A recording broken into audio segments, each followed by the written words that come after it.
초와 조 초와 인도시 something 좋다. 단도지 단나시 풍부하게는 섬카도 되는 조제 풍부, 초를 풍부, 인도시제 풍부, something 공도 성내 단도지제 풍부래. Now we come to verse 58, which is dealing with the fourth of the skandhas, which are the sets of impressions that we mistakenly understand as related to our eye.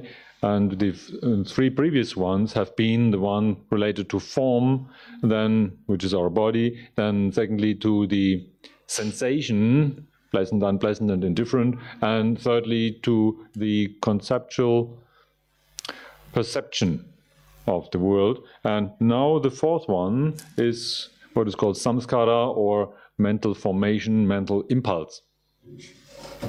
그러다 누지 코르벨레게 리중 코르송아네 누지 조제제 루마 예송게 세레리 다 녀미 동덴바 예나네 루마 예송게 게웨게 세레게 누지 요레 다 녀미 가요 미시베 생진 당지에는 저당 코르게 사바게 다 루마 예송게 세레리라 누지 되는 맹다바리.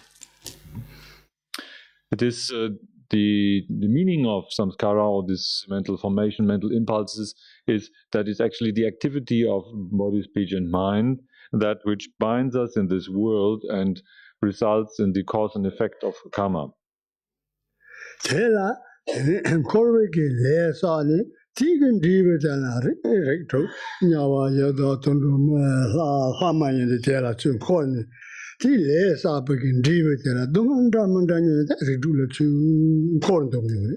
Now the result of this cause and effect of karmic action, and they were stimulated and triggered by the mental impulses, is to be reborn in one of the areas of this world. And there are 6 major areas, realms in this world to be found. One is called the God realm, then the non-gods, the asuras, then thirdly the human realm. Moreover, there are animal realm, the realm of pretas or hungry ghosts, and finally the realm of real intense suffering or hell realm. All of those realms finally have some type of problem and suffering, and all this suffering is due to our own action, which comes out of this mental impulse. 是因놈이 동네 지리지 다 나름 좀 놈이 동대에 공서 시이나 다 두지게래 맞아 봐 스파도 시와 놈반이도 또 그래 되는 스파데 놈반이도 간리지 또 있나 변다와잖아 가정 빠트를送도 다 나름 중에서는 해당게 또 촉침부 지용나 다디 해당게 두지게래 사가 말이 해당게 또 베롱라 냠바리잖아 해동대 롱사야네데 메롱타고 이싱한테 저건도와 대연도 대다와데는 놈도 탐 이텐다와제 롱사저 저나 되는 스파란 총구면 스파데 더소한 코와데 더로와네. With those mental formations or impulses, basically there are 2 types, the virtuous types and there's the unvirtuous type, those which lead us to happiness and those to suffering. And here the next line says, then having recognized, or if one were to recognize the equality of worldly existence and peace, then this is Chenresik, the great compassionate one. So worldly existence, this is samsara, the suffering, and peace is beyond suffering, is nirvana. And to recognize the equality of both sounds good, but how to do? We have to apply the methods, for example, that have been pointed out yesterday. Then if anger was to come up in our own mind, then at this point, following the anger, being driven by anger, doing all kinds of things, could result in a lot of problems that we cause for ourselves. This is the scenery of worldly existence that resulted from this impulse of anger. Here in this example, if on the other hand we were not to follow the seeming trigger of the anger, but we were to face straight away the state of mind that is filled by this wrath, that very motion of mind is said to collapse at its own place, as we talked about yesterday. And in this sense, it was also called the primordial wisdom that is mirror-like. So we can see that the very motion of anger, which on one side could end up in an intense worldly experience, if we were not to follow that anger but let it subside at its own place, it transforms into primordial wisdom, where there's no trace of problem at all. It is rather going in the direction of nirvana. So here, the world existence can be well transformed into the transcendence of suffering, nirvana, if we apply those skillful methods.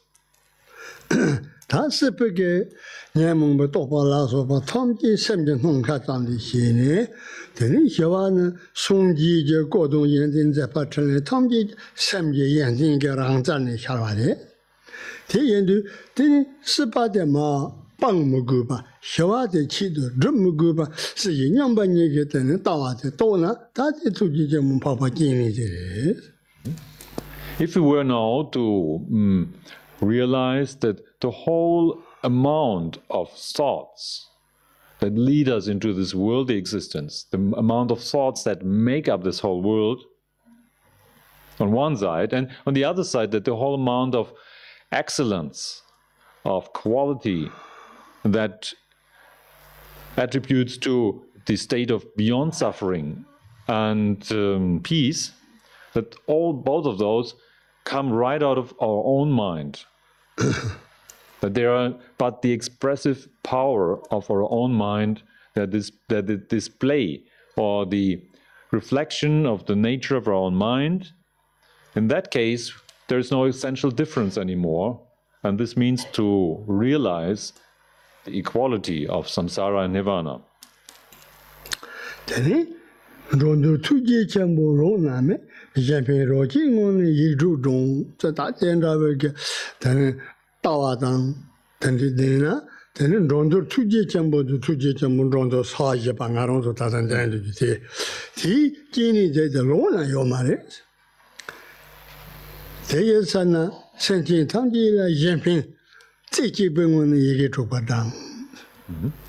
Having now realized the equality of samsara and nirvana, the great compassionate one that tames sentient beings is not to be found anywhere else. It's right here. This name is another name for the Chenrezig, the form of Chenrezig with the four arms that we are used to, called the compassionate one who tames the beings. And in this state of mind, which is one-pointedly only benefit for others. And he is called, it is of that one taste of benefit for others. In this state, then repeat the mantra of 6 syllables.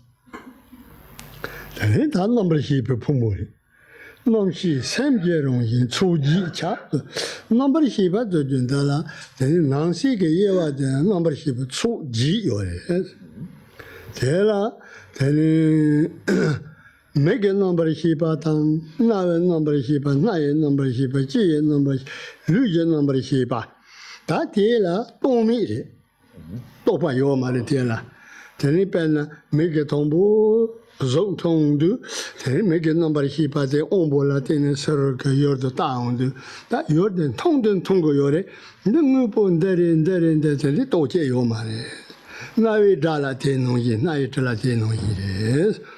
Teni te ji so ke chi ni pa he je number shi pa ti ji so njong du teni nga ve ta de ri re de ka re de sang bo re ngen ba de ye je number shi pa pa ka ka chi ni te den che yo le.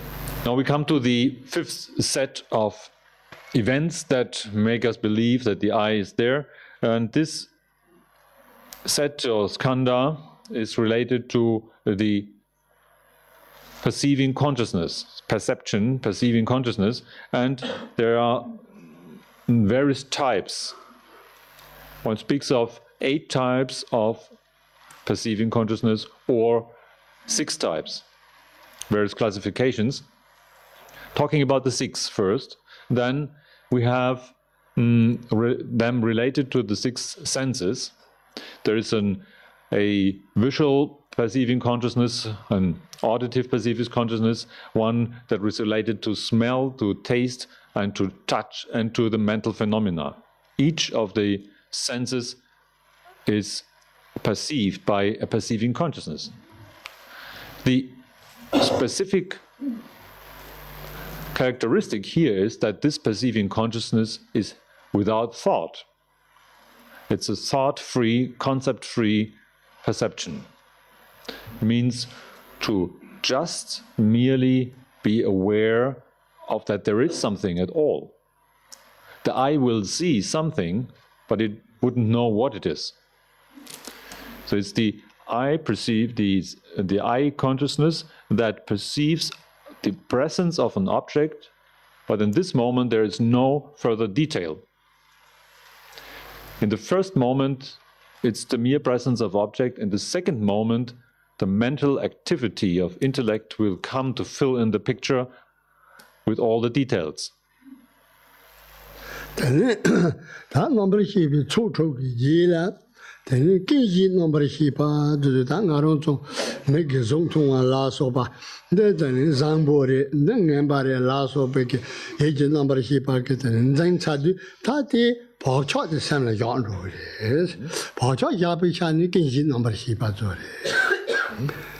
Penna Pacha Yadu the country Yawaris.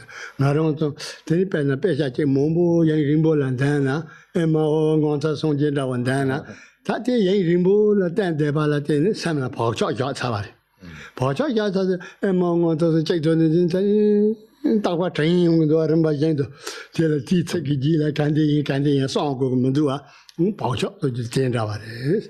Tendicini, Naronto Tata Deva, Tonga, Sawa, Leka, Gave Sawa, Dikpik Sawa Khan, Sinayo, Sam the number he taken Danta to Tendavaris, Sana Pacha Yago, Tea Pacha Yabishani, Kinje, number Shibas.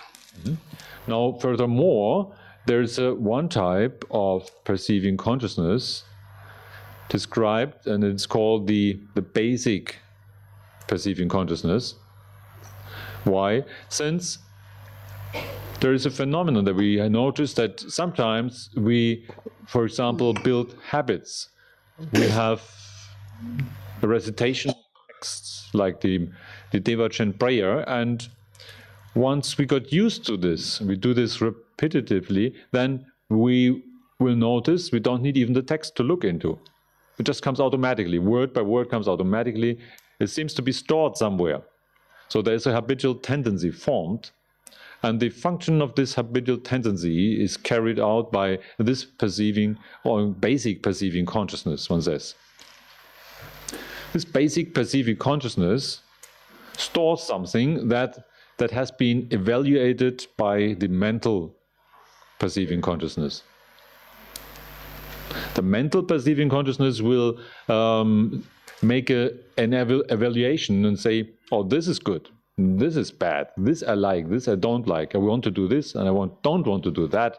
And all this, then once it is of that type of intensity will be stored and build up a habit in the basic perceiving consciousness, where of course, then they're not only the good habits stored, but also the bad habits.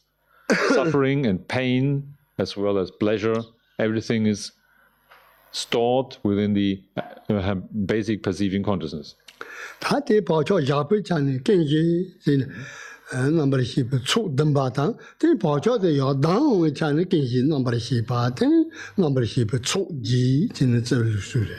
When the six types of sense-perceiving consciousnesses have recognized something, and this has been evaluated finally and is about to form a tendency, or imprint in mind, then this imprint in mind is stored in which mind? It is this aspect of storing is called the seventh consciousness. And when this, what is stored later, is played back, so to speak, displays again the force of that habitual tendency, manifests, then from that manifesting again from out of a storage, it is called the eighth consciousness. semi chukurto na tini zai sundu tate choji gun zote na ye number shipatires tate pen ye number shipati jalbo ta nam ship chu dambo yo bo ra yi song tene ngaron chong ta ta shene gong hong tong gong jerum gong la so ba gong ta ye number ship zote ta ti gong gong pin che. The next line points out when mind itself has been recognized as a Dharmakaya, it is the great compassionate one, Chenrezig. How does that go? Talking about the mind itself, and previously we have been introduced to 8 types of perceiving consciousness. The mind itself refers to the main one among those 8 perceiving consciousnesses. The main one is number 6, the mental perceiving consciousness. This is considered to be like the chief among the others. The other 7 are like the servants. We can understand this by looking on our own activity, where we see, for example, sitting, or we see ourselves sitting in a meditation exercise where we try to maintain the image of a wisdom deity in our mind, like the wisdom deity Chenrezig. And working with such a meditation deity is exactly the function of the 6th consciousness. And in that sense, it is the main one. We are doing a purification or transformation with this 6th type of consciousness. Now, by this transformation and purification, finally, it is discovered as being Dharmakaya itself, and thus, this sense now, this is the presence of Chenrezig.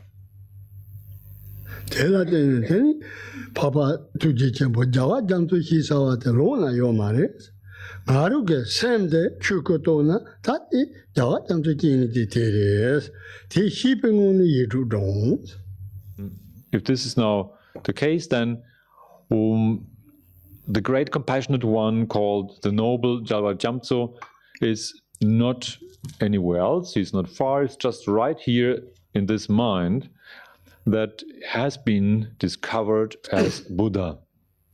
If mind is recognized, the very mental consciousness is recognized as being Dharmakaya, mind is equal to Buddha. And if mind equals Buddha, the great compassionate one is exactly there in this state. Now repeat the 6 syllables.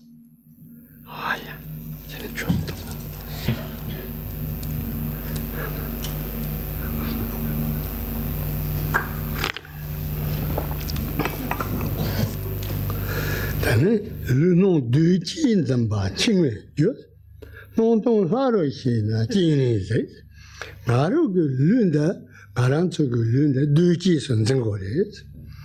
Duji so Kanin Zengorena, Narandi Papari, then Ropari, then Ning, then Loari, La Sopa, Soso, Tene, Tamji, Pena, Tamji, then Duji Sun Zane.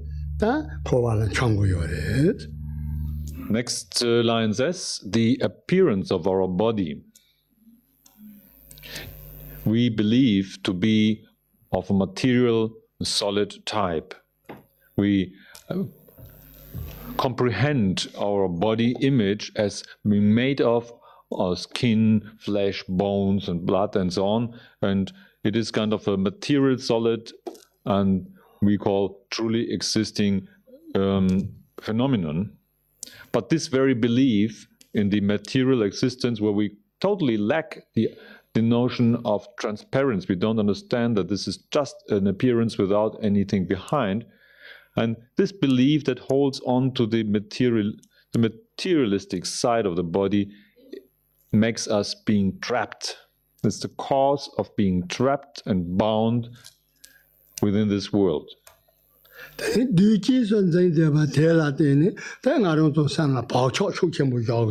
zo ko ba cha teni ba cha chou chen bo ji yo ba de la teni ben na de nya wen ni so jie wa len yong du teni ga rong tong da dan lun de yo ma shek cha原来用论到了跑脚的对竞争不跑脚个到了等你认为你说跑到了跑脚个一个路是咱认为的大大路了跑脚也不给等到了等呢跑到一路的跑脚个路是因为 For this mistaken assumption of the body being a solid entity made out of matter and substances, we have a strong deeply ingrained habit.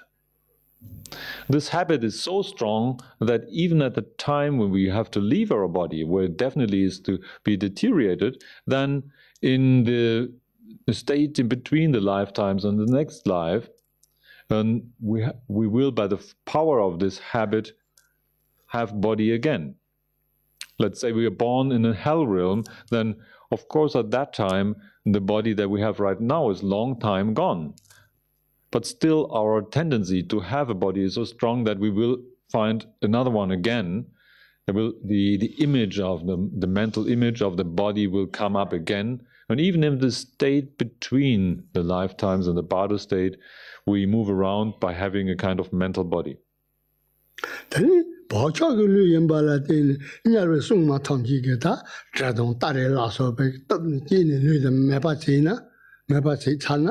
Yangja dikpa de mazi ge pardol ngaru sem ge dikpa mada ge pa ya pa cha ge lu yamba de lu che ya rong yin ge chab yung le ta tian da wa yung de pa cha ge lu de la de nya ru ge dong ar de de yung go yo le in this body that results from the habitual tendency to believe in solidity of body existence is so strong that we could call this body a habitual tendency body or a habitual body. And the habitual body image comes up in the hell realm again and again. Even when those vicious creatures that we feel threatened by in the hell realm have pierced and cut up our body to the extent that the life is finished, then right after that, by the strong habit of the belief in the body existence, this habitual body comes up again. And again, we are victim to the various tortures in the hell realm, and until our tendency of mind that comes from various bad, unskillful deeds that we have harmed other beings, then until this bad imprint in mind is completely exhausted and used up, then the habitual body will appear and we are victim to torture. Tati pacho ge lu de pa shikpa sa chi de de non dong ha ko shi na jin ni ze yi song ta a rong zong ge jin ni ze gong yong du de ni non ba ge cha la jin ne jin ni ze gong do kar bo sha chi so ye ba ji so dong bo tan mo ja ye je wo me de ni shekar ji chung wa ye me so pe mo kar bo sha che chung ge ju ba ta de ni ji gong ge ran non ba ge cha la jin na Number chala tinda was a gongre, number dependent on our trip there, and we want that our trip there, and mind ba.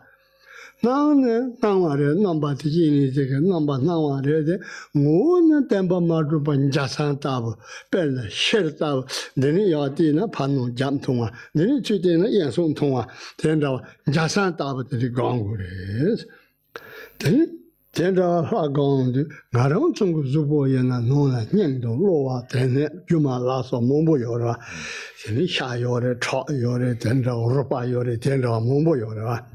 Teni yadam ga ha gong yung du, namba ni jini de de, tigi ngu de ben na shirje pomba tabo, tong sing ma do, nana teni papa yore, rupa yore, nyang yore, teni zani yoma re. Now for what could be the remedy of this habitual body? The habitual body is mistakenly seen as solid. The remedy, the next line says, is to know appearance and emptiness as being the deity. Then this is Chenrezig. Appearance and emptiness and as being the deity. And if we to explain that, if we sit down to imagine the wisdom deity, like Chenrezig, for example, then our own body we perceive of as being in the shape of Chenrezig's body.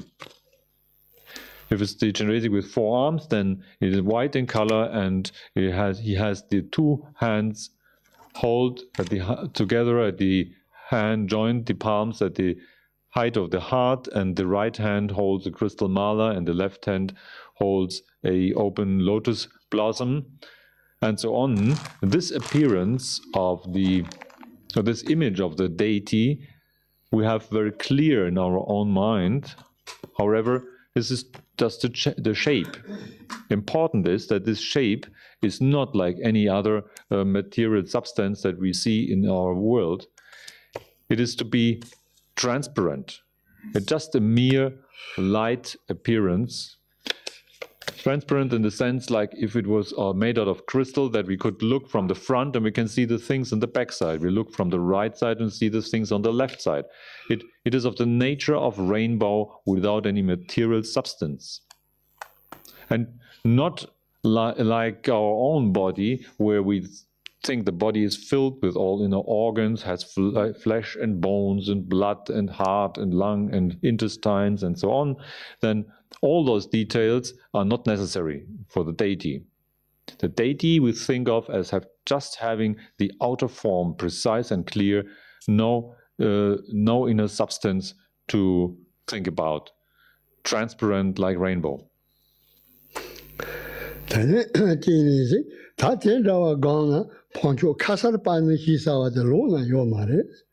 No, don't have on the Judong, the Tuja Chemokinico, no, don't but them by Madropa, Tita, gone at any man.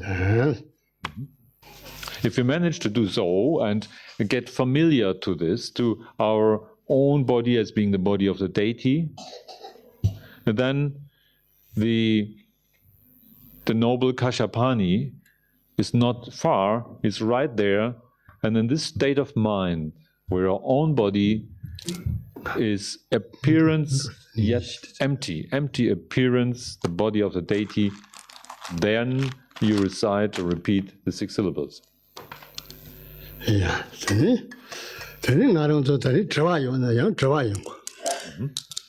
If there are questions today, please, they're welcome.